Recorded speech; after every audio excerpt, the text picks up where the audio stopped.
कर्तव्य है पंचमी विभक्ति विधान करने से पहले अपादान संज्ञा। कौन संज्ञा है यहाँ दिख रही होगी आपको? अपादान संज्ञा। किसकी होती है अपादान संज्ञा पंडित जी? किसकी होती है अपादान संज्ञा? क्या कह रहा है सूत्र? बोलो। ध्रुवम अपाये। ध्रुवम अपाये अपादानम। ध्रुवम अपाये अपादानम, है ना? यही तो सूत्र है। जी ध्रुवम अपाये अपादानम। हाँ, कह रहे हैं अपाये यद ध्रुवम। नहीं,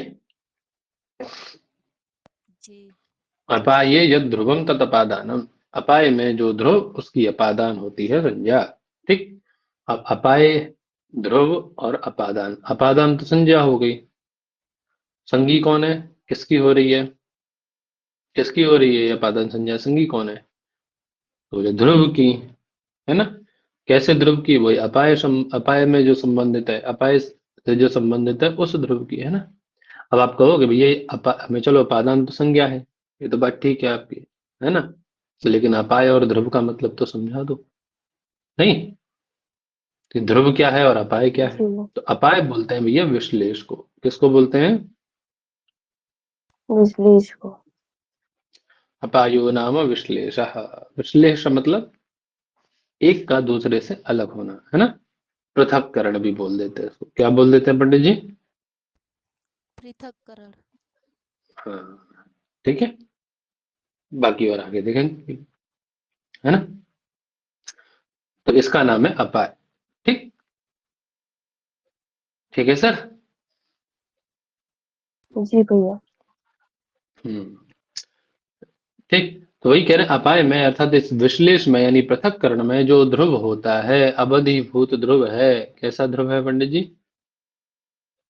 अवधिभूत जो ध्रुव है, अवधिभूत, उसकी कौन संज्ञा हो जाती है? अवधिभूत ध्रुव की कौन संज्ञा होती है? अपादान संज्ञा। अपादान बात संज्ञा। समझ में? हाँ, वही कह रहे हैं। देखिए पढ़ेंगे तो आगे समझ में आएगा। कह रहे हैं एकस्मात् पदार्थात् अपर पदार्थस्य पृथक्करणम। एक पदार्थ से अपर पदार्थ का पृथक्करण क्या कहलाता है? अपाय कहलाता है। इसी को विश्लेष कहा जाता है। समझ गए पंडित जी? और एक पदार्थ जी से दूसरे पदार्थ का अलग होना क्या है? पृथक्करण नहीं है? हम्म। जी है। तो जी हाँ। तो कह रहे हैं, इस क्रिया में जो ये विश्लेष हो रहा है एक पदार्थ से दूसरे पदार्थ का, तो कह रहे हैं, यस्मात् पृथक्करणम भवति, जिससे ये विश्लेष हो रहा है। कैसे? वृक्ष से पत्ता गिरता है, क्या बनाया?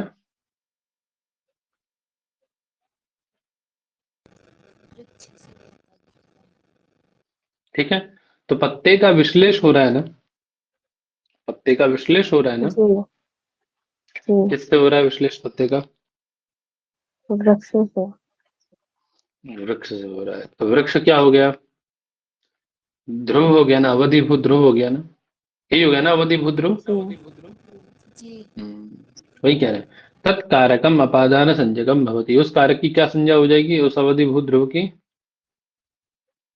अपादान संज्ञा। अपादान मतलब संज्ञा। जहां से विश्लेष हो रहा है, जहां से विश्लेष हो रहा है उसकी अपादान संज्ञा होती है हमारे यहाँ। ठीक है, ठीक है सर ना? चलिए आगे देखते हैं जी क्या कह रहे हैं।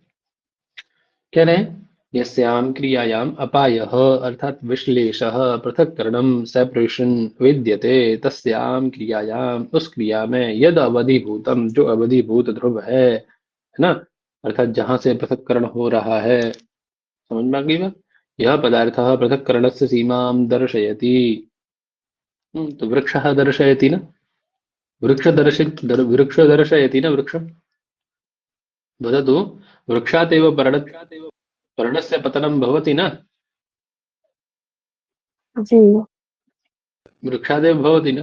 तो बोले यह पदार्थ वृक्षमिति पदार्थः पृथक्करणस्य, है ना, विश्लेषणस्य सीमां दर्शयति। अपायस्य सीमां दर्शयति न? तो क्या है? यस्मात् पदार्थात् अन्यस्य पदार्थस्य अपायः जायते इति आशयः, सः पदार्थः अपादान इति संज्ञां प्राप्नोति। तो उस पदार्थ की अर्थात उस वृक्ष की कौन संज्ञा हो जाएगी? अपादान संज्ञा। बात समझ में आ गई? ठीक है सर, है ना? क्लियर है? जी जी जी भैया। हम्म। अब ध्रुव शब्द पे थोड़ी सी चर्चा कर लेते हैं हम लोग। ध्रुव का मतलब क्या समझते हैं? नॉर्मली हिंदी में ध्रुव का मतलब क्या है? ध्रुव का मतलब होता है स्थिर, नहीं होता है? हम्म। वही कह रहे हैं, सूत्रे प्रयुक्त ध्रुवमिति शब्दस्य अर्थः यद्यपि कोशेषु स्थिरः इति सामान्य रूपेण दीयते। कोशों में यद्यपि इस ध्रुव शब्द को स्थिर के पर्याय के रूप में दिया गया है, लेकिन तथापि यत्र अस्य शब्दस्य अर्थः अवधिभूत इति स्वीक्रियते। मैंने बताया था ना शुरुआत में कि ध्रुव का मतलब अवधिभूत है, लेकिन यहाँ पे तो उसका अर्थ अवधिभूत लिया गया है। क्या लिया गया है? अवधि हम्म। क्योंकि यदि ध्रुवम का अर्थ स्थिर ले लेते हैं तो एक वाक्य है, देवदत्त धावतः अश्वात् पतति। देवदत्त दौड़ते हुए घोड़े से गिरता है। क्या वाक्य है? देवदत्त दौड़ते हुए घोड़े से गिरता है। कैसे घोड़े से गिरता है पंडित जी? दौड़ते बोलो। हुए दौड़ते घोड़े से हुए। दौड़ते हुए घोड़े से गिर रहा है। धावतः अश्वात् पतति, है ना? तो अब यहाँ देखिए, कहां से विश्लेष हो रहा है देवदत्त का? अश्व से। अश्व से अश्व हो रहा है से ना? जी जी अश्व से विश्लेष हो रहा है, अवाय हो रहा है। तो वो अश्व कैसा है? क्या स्थिर है वो? यदि आप उसको नहीं ध्रुव का अर्थ स्थिर मानते तो क्या स्थिर है वो अश्व? वो तो दौड़ रहा है। वो भी क्या कर रहा है? अरे वृक्ष ठीक है, जी चलो वृक्ष की बाले में घट जाएगा आपका, वृक्ष वाले में घट जाएगा क्योंकि वृक्ष स्थिर था। वो थोड़ी ना दौड़ रहा था या चल रहा था या हिल रहा था, स्थिर था, वहां से पत्ता गिर गया, बात खत्म। लेकिन यहाँ तो अश्व दौड़ रहा है, तो ध्रुव का अर्थ स्थिर तो नहीं होगा। तो बोले फिर क्या होगा? बोले अवधिभूत ध्रुव होगा। क्या होगा उसका अर्थ ध्रुव का? अवधिभूत ध्रुव समझ में आ गई बात? अवधिभूत मतलब जिस अवधि में है, जिस अवस्था में है, उस अवस्था में वो स्थिर है कि नहीं, उस अवस्था में स्थिर होना चाहिए। ठीक है? अर्थात यहाँ पे वही कह रहे हैं, अश्व पदार्थ से स्थिरत्व अभावात अपादान संज्ञा नहीं वस्यात, यदि स्थिर अर्थ करते तो। परंतु यहाँ पर भी अपादान संज्ञा होती है ना? अतः अत्र ध्रुवमिति शब्द से अर्थ सह पदार्थ, यह पृथक्करण से सीमा प्रदर्शयति, अर्थात पृथक्करण की सीमा को जो प्रदर्शित करता है, इसीलिए हमने इसका अर्थ ध्रुवम का अर्थ क्या किया? अवधिभूत किया है। क्या किया? तो यहाँ से आपसे पूछा जाएगा ध्रुवबाह्य पादानम में ध्रुवम शब्द का अर्थ क्या है? स्थिर है, अवधिभूत है, क्या है? बात समझ में आ गई? जी जी बता पाओगे ना? जी भैया अवधिभूत है ठीक है सर। हम्म।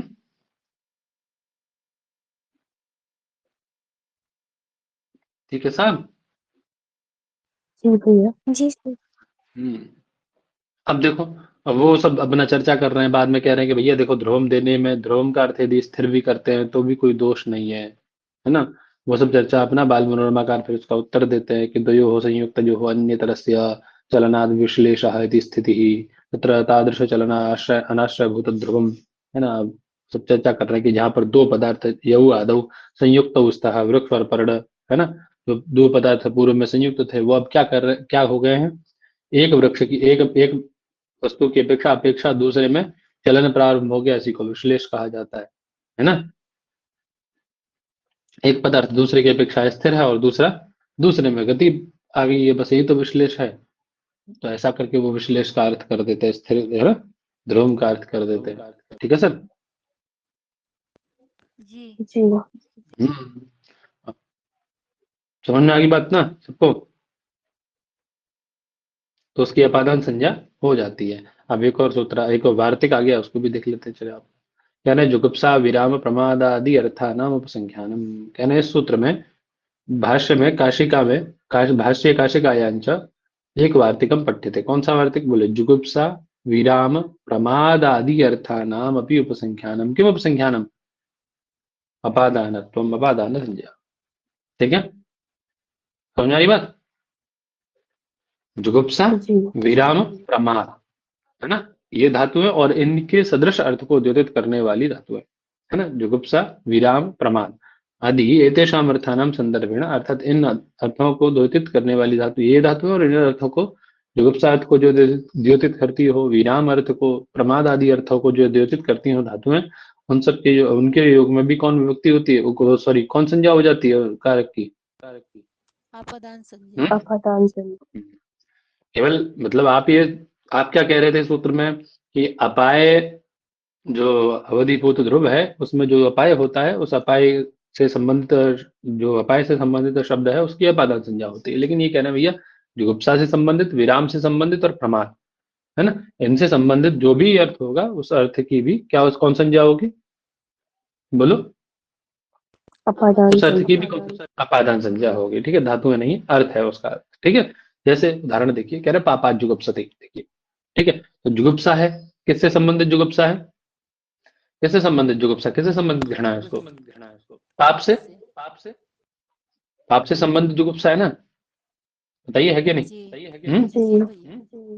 पापात, हाँ, पापात वीरमति, किससे वीरमन हो रहा है उसका? बोलो। पाप से। पाप से। पाप से उसके चित्त की निवृत्ति हो रही है, तो पाप की क्या हो जाएगी? अपादान संज्ञा हो जाएगी। समझ में आ गई बात? प्रमाद, किससे प्रमाद हो रहा है उसको? प्रमाद का मतलब परावृत्ति, स्वकर्तव्य का विमोह, किससे हो रहा है? धर्म से, अध्ययन से, है ना, है कि नहीं? अरे अच्छे कर्मों से होता है, गंदे कर्मों से थोड़ी ना प्रमाद होता है किसी को। गंदे कर्म तो करता रहता है व्यक्ति, आनंद आती है उसको करने में, तो उसके यहाँ तो कोई कहता है, अपने आप से प्रवृत्त होता है इसमें तो। अच्छे कर्मों में कहने के बाद भी प्रवृत्त नहीं होता है ना, ये तो मानव मात्र का स्वभाव है। तो बात समझ में आ गई आपको? बात समझ में आई कि नहीं आई, ये बताइए। तो जुगुप्सा, विराम, प्रमाद आदि अर्थों वाली धातुओं के योग में भी एतेषाम अर्थानाम संदर्भे, इन अर्थों को द्योतित करने वाली अन्य धातुओं के योग में भी क्या होती है पंडित जी? जिससे ये जुगुप्सा हो रही है, जिससे विराम, जिससे प्रमाद हो रहा है, उसकी कौन संज्ञा हो जाती है? कौन संज्ञा होती है उसकी? अपादान आपादान संज्ञा। संज्ञा। क्लियर हो गया होगा अभी सबको? बोलो। जी अब कह रहे हैं कि अपादान के तीन भेद हैं। कितने भेद बताए गए अपादान के? अपादान कितने प्रकार का है? तीन भेद। तीन भेद। तीन प्रकार का है। त्रिविधम अस्ति अपादानम। ठीक है, कौन सा? निर्दिष्ट विषय, उपात्त विषय और अपेक्षित क्रिया। ठीक है, एक बार बोलिए। निर्दिष्ट विषय, उपात्त विषयक और अपेक्षित क्रिया विषय। बोल दीजिए एक बार फटाफट से। निर्दिष्ट विषय, उपात्त विषय और अपेक्षित विषय। निर्दिष्ट विषय, उपात्त विषय, अपेक्षित क्रिया, उपादान। अपेक्षित क्रिया विषय है ना? तो तीन प्रकार के उपादान है। ठीक है, अब निर्दिष्ट विषय के विषय में चर्चा कर रहे हैं। भाई साहब म्यूट कर लो यार, कौन है?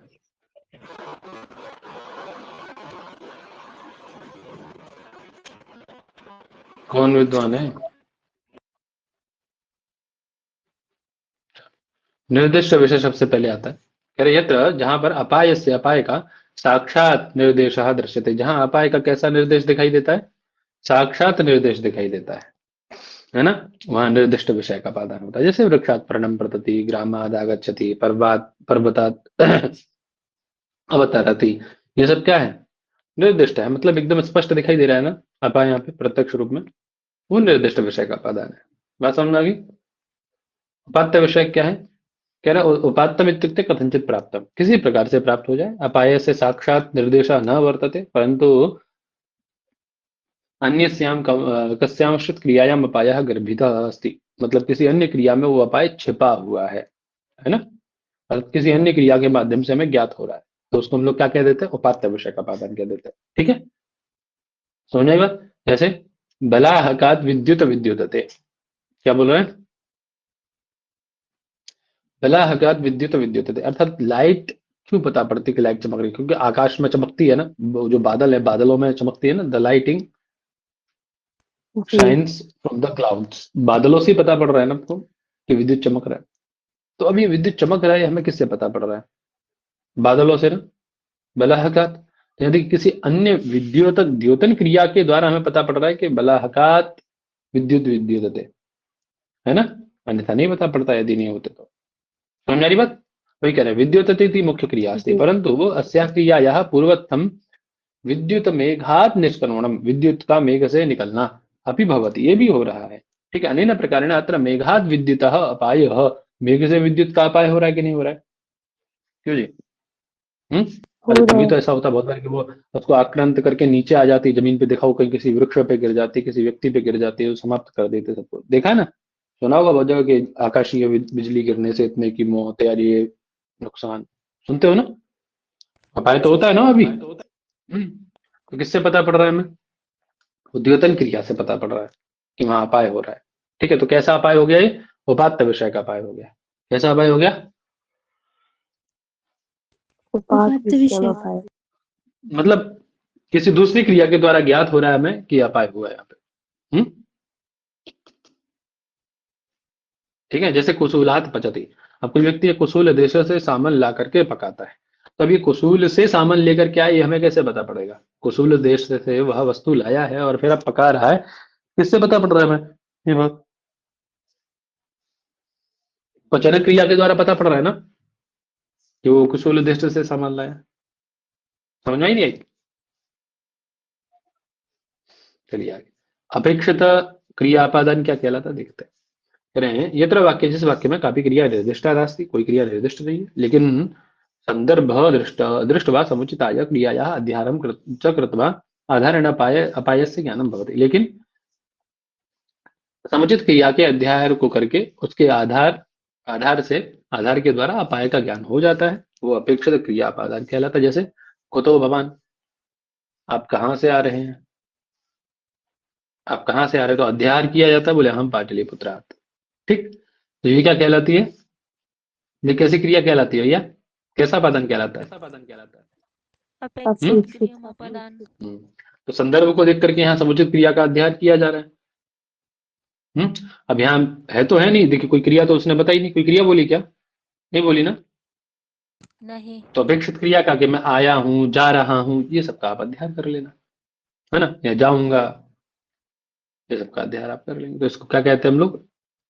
अपेक्षित क्रिया पादन कहते हैं। ठीक है, एक बार ठीक है सर। निर्दिष्ट वाले बता दीजिए। हैं? निर्दिष्ट अधिकरण बता दीजिए। अरे सामान्य है, निर्दिष्ट वाला जो व्यवहार करते हो, जिसमें सीधा सीधा अपाय दिखता है आपको, जैसे वृक्ष से पत्ता गिरता है, गांव से आता है, छत से जी। गिरता है, ये निर्दिष्ट हो जाएगा सीधा सीधा। तो क्लियर हो गया सबको?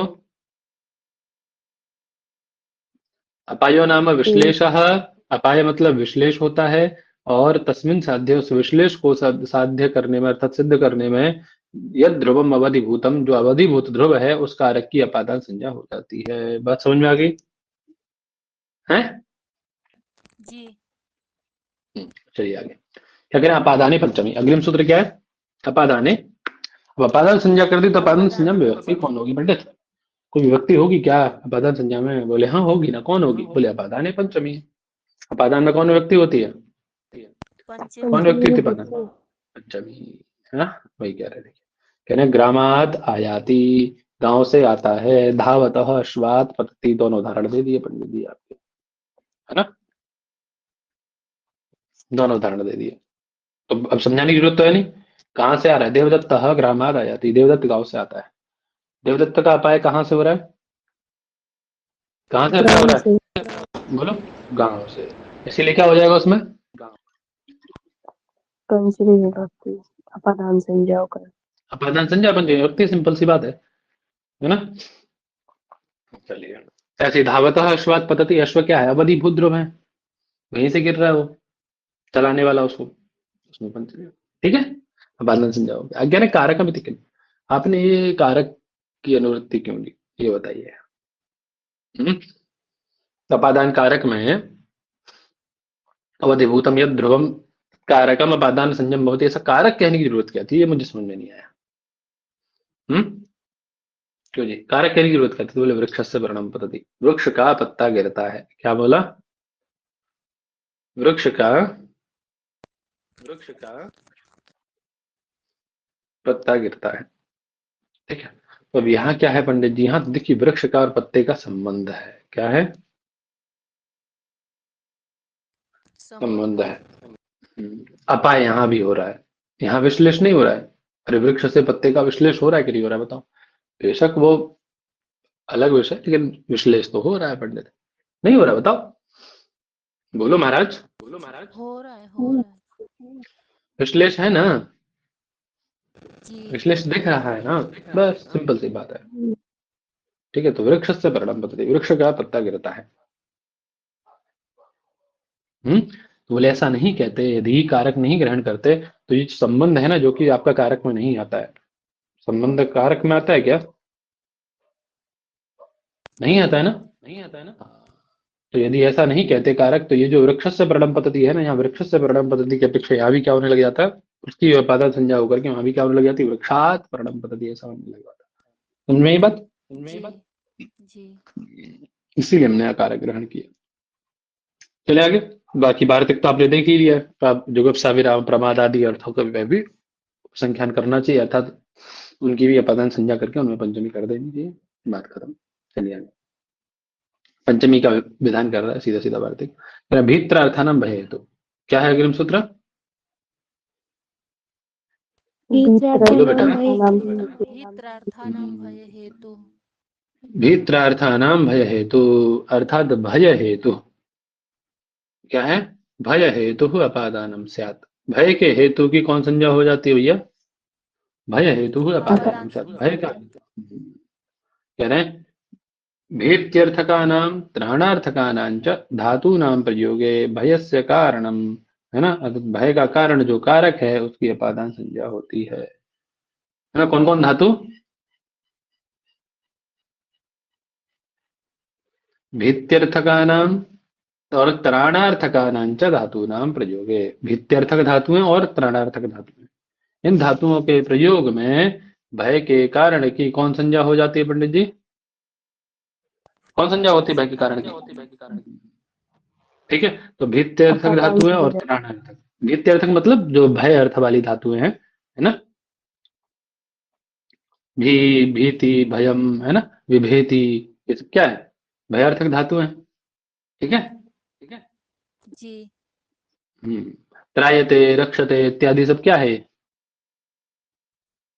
रक्षणार्थक धातु है। त्राणार्थक मतलब धातु है। हाँ, तो इन दोनों धातुओं का जब प्रयोग करेंगे आप, तो जिससे भय होगा आपको, अरे भाई देखिए, भय का हेतु भी कोई व्यक्ति होगा जिससे भय होगा, जिससे रक्षा की जाएगी वो उसी से भय होगा, उसी से तो रक्षा की जाएगी, जिससे भय होगा उसी से रक्षा की जाएगी ना। तो जो भय का हेतु है, जिससे रक्षा की जा रही है अथवा जिससे भय है, उस कारक की कौन संज्ञा होगी? अपादान संज्ञा। तो क्या बना रहे हैं देखिए, चौरात विभेति चौरात त्रायते। तो चौरात विभेति चौरात त्रायते में भय का कारण कौन है? चोर। चौरात त्रायते में रक्षा किससे की जा रही है? चोर से। उसकी देखिए अपादान संज्ञा बहुत सरल है, बहुत सरल है, बहुत सरल है ना। वही बात बता रहे, देखिए यस्मात् भयम जायते तस्य पादान संज्ञा, यस्मात् जायमानात् भयात् रक्षणम क्रियते, ये पादान संज्ञा। जैसे देवदत्त चोरों से धन की रक्षा करता है, तो किससे धन की रक्षा कर रहा है देवदत्त? किससे भय है उसको चोरी का? चोरों से। चोर में क्या हो जाएंगे? पादान संज्ञा और पंचमी। ठीक है सर, ठीक है सर। अब भाष्यकार ने सब सूत्रों का प्रत्याख्यान कर दिया आगे तक। ठीक है, 3-4 सूत्रों का प्रत्याख्यान किया, मतलब इन सूत्रों की आवश्यकता नहीं थी, वहीं से सब हो जाता है ना। प्रकृत सूत्र से ही सारा कार्य हो सकता था। वही कह रहे हैं भयार्थानां त्राणार्थानां च प्रयोगे हेतु अपादानम स्यात्। भयार्थक धातुएं और त्राणार्थक मतलब रक्षणार्थक धातुओं के प्रयोग में जो हेतुभूत है, जिससे वो भय का रक्षण किया जा रहा है, जिससे भय है अथवा जिससे भय का रक्षण किया जा रहा है, उसकी रक्षा की जा रही है, उस हेतुभूत की अपादान संज्ञा होती है। जैसे चौरात विवेति चौरात त्रायते, भय हेतु क्यों कहा आपने? ये नहीं कहते तो क्या हो जाता सूत्र में?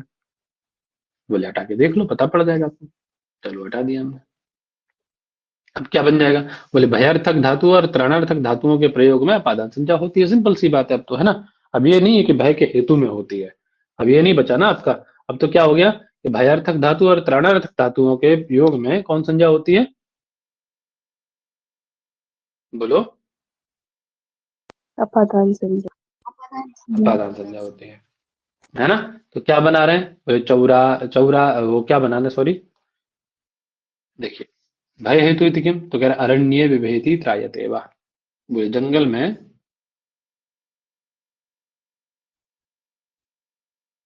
शेर से डरता है। डरता है या शेर से रक्षा करता है। ठीक है, दोनों ही बातें आ जाएंगी। ठीक है। अरे उसका कोई छोटा भाई या बहन या पत्नी कुछ गए होंगे साथ में उसके, अब वो डर रहा है तो उनकी रक्षा कर रहा है उससे। दोनों बातें हैं ना, दोनों बातें हो सकती है। नहीं, जी देवदत्त, हाँ, देवदत्त जंगल में शेर से रक्षा करता है, शेर से डरता है, शेर से रक्षा करता है अपने लोगों की, जो भी उसके लोग हैं। ठीक। तो अब बताइए, देखिए, डरने का या रक्षण का हेतुभूत कारक कौन है? भय का हेतु कौन है जिससे शेर। वो लोग डर रहे हैं? शेर से, जिससे रक्षा की जा रही है वो शेर। शेर में अपादान संज्ञा हो अपने कोई दिक्कत नहीं, लेकिन यदि आप यहाँ से हेतु शब्द को हटा देते हैं, भय हेतु हटा देते हैं, तो भय और त्रणार्थक धातुओं के योग में अपादान संज्ञा होगी, है ना? तो देखिए उसका योग जंगल के साथ भी है ना। हम्म? भय का हेतु नहीं है, ये भय का हेतु तो नहीं है, भय का हेतु नहीं है, लेकिन योग है ना इसके साथ। बताओ, है कि नहीं? जी जी। बोलो भाई, योग तो है। तो यहाँ यदि हम भय हेतु नहीं देते, भय हेतु जो दिया वो ये जंगल आदि में, आपके इनमें क्या ना हो, अरण्य इत्यादि शब्दों में क्या ना हो पंडित जी, अपादान संज्ञा होकर के पंचमी ना हो, इसीलिए हमने वहां पे भय हेतु दिया, अर्थात भय के हेतु में ही अपादान संज्ञा और पंचमी होती है। बात समझ में आ गई होगी सबको अभी? बोलो हाँ केला। जी भैया। चलो आगे। कह रहे पराजय है असोढ़ा, क्या है सूत्रक्रम? पराजय है, पराजय है असोढ़। हाँ, कह रहे पराजय है असोढ़ा। एक धातु है परा उपसर्ग पूर्वक जी जय धातु। कौन धातु है? परा उपसर्ग पूर्वक जी जी जय जय धातु, है ना? धातु। अब इसका अर्थ क्या है तो बता रहे हैं, देखिए, वस्तुतः जय धातु का, जी जय धातु का तो जीतना अर्थ होता है, लेकिन यहाँ थोड़ा सा अलग है। देखिए, बोलते हैं ना पराजय हुई। हम्म? तो ये कह रहे हैं ग्लायति त्रस्तः भवति या असह्यो भवति, है ना? मतलब ग्लपित होता है। मतलब वो कहते अन्य मनस्क हो जाता है, खिन्न हो जाता है उससे, है? न सहते, यह त्रस्त हो गया।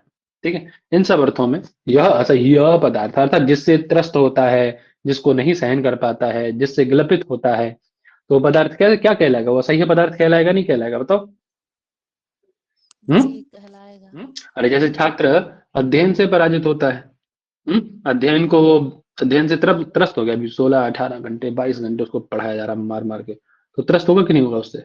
बताओ। जी होगा। है ना?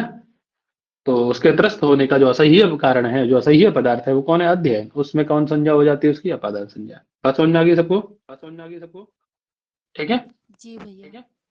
अब यहां से आपसे पूछा जाएगा पराजय का अर्थ क्या है? पराजय, पराजय रसोढ़ा सूत्र में, प्रकृत सूत्र में पराजयते शब्द का अर्थ क्या है? तो बता पाएंगे कि ग्लपयति, त्रस्तः भवति, न सह्यते, असह्य इत्यादि अर्थ है। ठीक है, असह्य इत्यादि अर्थ याद रखिए, बस बाकी तो सब निकल आएंगे उससे। ठीक है सर? जी जी। वही कह रहे हैं, देखिए, परापसर्ग पूर्वक जी जय धातु के प्रयोग में जो असह्य अर्थ होता है, अर्थात जिसको सहन नहीं किया जा सकता, उसके पालन संज्ञा हो जाती है। जैसे अध्ययनात् पराजय थे, है ना? अर्थात अध्ययन से ग्लपित होता है, त्रस्त होता है। ठीक है। बोले आपने असूढ़ ऐसा क्यों कहा? असह्य हो उसको क्यों कहा आपने? तो बोले हटा के देख लो वृत्ति में से, तो क्या वृत्ति बनेगी यदि असह्य को हटा देंगे तो भैया?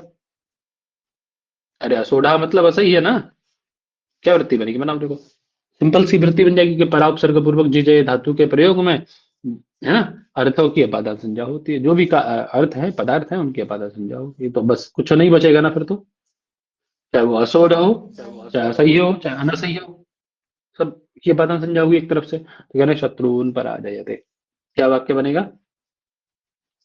शत्रुन पर शत्रुन आ जाते। तो पराजयते। देखिए, शत्रुन पराज। हाँ, परा उपसर्ग पूर्वक जी जय धातु यानी पराजयते के दो अर्थ है ना? एक, पराजयते का अर्थ किसी को पराजित करना, जैसे युद्ध में सामान्य मार पीट के पराजित कर देते थे, है ना? सेना वेना को मार के, राजा वाजा को मार के पराजित कर देते थे, नहीं करते थे? क्यों जी? उनका घर वर सब जी। छीन लेते थे, है ना? तो ये एक तो पराजय हुई, है ना? और दूसरी पराजय क्या है कि उससे परेशान, त्रस्त कर देना, त्रस्त हो जाना उससे, ये भी पराजय है। अच्छा ये बोले ऐसा नहीं, हमने कौन सा लिया यहाँ पे, असोढ़ वाला पराजय लिया है। कौन सा वाला लिया है, असोढ़ वाला, वो मार के हरा देने वाला पराजय नहीं लिया है। यदि ऐसा नहीं कहेंगे यहाँ पे, असह्य वाला नहीं कहेंगे, तो कोई तो बच्चा इसको भी समझ लेगा ना, दूसरे वाले को, क्यों जी, मार मार वाले को भी समझ लेगा ना। जी हाँ, तो वही कह रहे हैं, यदि ऐसा नहीं कहते तो शत्रुन पराजय थे, इस स्थल में भी शत्रुन जो बना है वो नहीं बनता। ठीक है, समझ आई बात पंडित जी? ठीक है, जी भैया। हाँ, शत्रुभ्या पराजय थे, ऐसा प्रयोग बनता है। ठीक, चलिए, कह रहे अभिभवती, अभिभव करना, इसका ये अर्थ, तो अभिभव करना तो यहाँ अर्थ है नहीं। चलिए आगे, कह रहे वारणार्थानाम ईप्सितः, अग्रिम सूत्र क्या है, वारणार्थानाम ईप्सितः। ठीक है, एक धातु होती है वारणार्थक धातु, कौन धातु होती है, वारणार्थक धातु। वारणार्थक ठीक है, वारणार्थक धातु किन्हें कहते हैं, अर्थ किसी चीज से किसी चीज को निवृत्त करना, है ना, अलग करना। जैसे प्रवृत्ति है रागतः किसी की किसी चीज में, है ना, जैसे हम लोग की प्रवृत्ति किस में है, बताओ किस में प्रवृत्ति है आपकी, बोलो भाई, मुझे क्या पता आप लोगों की प्रवृत्ति किस में, अपनी प्रवृत्ति बताओ एक आध, कोई किसी में नहीं है, सन्यासी हो, सिद्ध हो, अरे बोलो, वाह बच्चा, ये तो अच्छी बात है। चलो प्रवृत्ति नहीं है आप लोगों की, है तब तो फिर सन्यास ले लो, हिमालय जाओ बेटा, यहाँ क्या कर रहे हो, हैं, क्यों जी, है। अरे संसार फिर आपके लिए नहीं बना है, पर पागल लोग, समझे, तब तो आपको हिमालय पे होना चाहिए, यहाँ क्या कर रहे हैं आप? निकलो जी, छोड़ छाड़ पंचायती ये सब।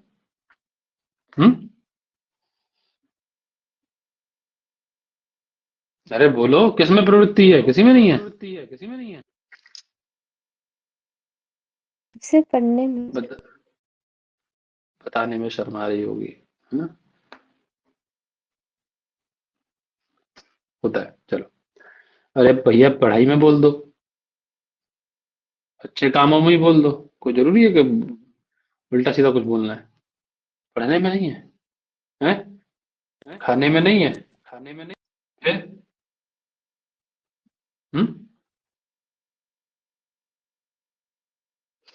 ठीक है, तो जिसमें रागतः प्रवृत्ति है उससे उसका वारण कर देना, उससे उसको अलग कर देना। समझे पंडित जी, है, ठीक है, वहां से उसको अवरुद्ध कर देना, ये क्या है, यही क्या होता है, वारण कहलाता है। ठीक है, तो अब आपको आपको ईप्सित क्या था, अध्ययन, भोजन, उसमें आपकी रागतः प्रवृत्ति थी। ठीक है, जैसे सपोज किसी को मिठाई बहुत अच्छी लगती है ना, और डॉक्टर ने क्या हुआ कि उसको शुगर हो गई बेचारे को, और डॉक्टर ने ईप्सित क्या था, उसको मिठाई थी, और डॉक्टर ने क्या बोल दिया, पंडित जी आज के बाद अब आपकी मिठाई बंद है। तो रागतः प्रवृत्ति थी कि नहीं उसकी, बताओ, ईप्सित था कि नहीं उसको, है, ईप्सित पदार्थ मिठाई था उसका, वहां से उसका वारण कर दिया गया ना, जहां से उसका वारण हुआ है, जो इसका ईप्सित पदार्थ था, उस ईप्सित पदार्थ में कौन संज्ञा हो जाएगी, अपादान संज्ञा हो जाएगी। बात समझ आ गई, वही बात आपके ये भी कह रहे हैं, कह रहे वारणम करोति, इस अर्थ वाली धातुओं के प्रयोग में जो पदार्थ ईप्सित था, अर्थात जहां से वारण किया जा रहा है, वारण तो वहीं से किया जाएगा जो ईप्सित था, उसका अर्थ की अपादान संज्ञा हो जाती है पंडित जी महाराज। ठीक है, जैसे अभिभ्यो काम वाले थी, जौ से क्या करता है, गाय को अलग करता है। समझ में आ गई बात, है ना, वही कह रहे हैं, वारयति अर्थात अवरोधम करोति इत्यस्य प्रयोगे यह पदार्थ ईप्सितः अस्ति, जो पदार्थ ईप्सित है ना, उसकी प्रकृत सूत्र के द्वारा अपादान संज्ञा हो जाती है। बात समझ में आ गई सबको, ठीक है, जी भैया। है ना, मान लीजिए यदि काचित गौ, कोई गाय यवों को खाने में प्रयत्न करती है, तभी उस क्रिया का वो उसके लिए ईप्सित पदार्थ हो गया, है ना, यव, और जो खेत का स्वामी है वो मार के भगाएगा उसको, तो वारण किया जा रहा है ना उसका। ठीक है, तो जहां से वारण किया जा रहा है, जो उसका ईप्सित पदार्थ है, उसके बाद संज्ञा। ठीक, जैसे माता पुत्र को मधुर मिठाई से वारित करती है ना, समझे, अग्नि है वारयति, तो जहां से वारण किया जा रहा है उसकी क्या हो जाएगी पंडित जी, बोलो, अपादान से भी है। बात समझ में आ गई होगी सबको। इसका भी प्रत्याख्यान किया है, सब प्रत्याख्यान कर दिया महाभाष्य सबका। कह रहे वारण का मतलब क्या है, बोले प्रवृत्ति का विघात करना। ये सब ऐसे ही पूछा जाएगा कि वारणार्थानाम ईप्सितानाम, वारण शब्द का अर्थ क्या है, तो प्रवृत्ति विघात। क्या है? प्रवृत्ति विघात। रागतः जहां आपकी प्रवृत्ति थी उसकी, उससे आपकी निवृत्ति करा दी, उसका विघात कर दिया, उसका नाश कर दिया। ठीक है, वही कह रहे हैं। वारणार्थक धातु नाम प्रयोग है, वारणार्थक धातुओं के प्रयोग में जो ईप्सित पदार्थ होता है उसकी अपादान संज्ञा होती है। जैसे ये विभ्यो काम वारे थी, गाय को कहाँ से वारण करता है, यह उसे करता है। बोले आपने ईप्सित क्यों दिया यहाँ पे, ये ना देते तो ये ना देते तो, बोले वाक्य बना लो, देख लो। वर्णार्थानाम धातु नाम प्रयोगे ईप्सित को हटा दो, बोले अपादानम से। वर्णार्थक धातुओं के प्रयोग में अपादान संज्ञा होती है, तो अब जो ईप्सित होगा उसकी भी होगी, जो अनिप्सित होगा उसकी भी हो जाएगी, है ना। जैसे यवेभ्यो गाम वारेति क्षेत्रे, है ना। कृषक क्या करता है, जौ के खेत से गाय को हटाता है ना। तो यव तो उसको ईप्सित है, वहां हो तो कोई दिक्कत नहीं, लेकिन क्षेत्र में भी होने लगेगी ना, क्योंकि तो क्षेत्र से भी हटा रहा है ना, तो पंडित जी, है कि नहीं, समझ आई बात। इसीलिए ईप्सित का है ना, जो ईप्सित है उसमें अपादान होगी, बेशक वहां 10 कारक बैठे हो। ठीक है सर, समझ में आ गई बात।